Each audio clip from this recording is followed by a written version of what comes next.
Egy rövid kis haul videóval érkeztem nektek, amelyben kerti kellékeket szereztem be. Már is mutatom. Ez itt egy aranyos kis béka, így a cserébe rakva, szerintem nagyon kis cuki. Majd megmutatom, amikor helyükre rakom őket. Következő két lepke.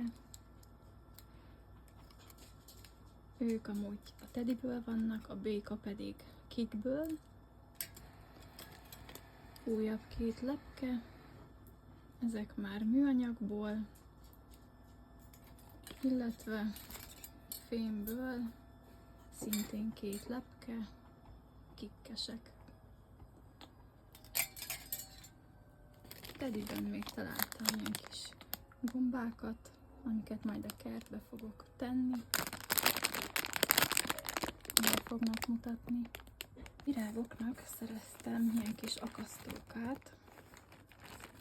Nagyon tetszettek ezek, már régóta vágytam rá, és most végre találtam. Egy ilyen kis álomcsapda is jött velem haza. Szerintem magáért beszél. Kis gyönyörű. Néhány kaspó alátét is jött velem, hiszen ebből sosem elég.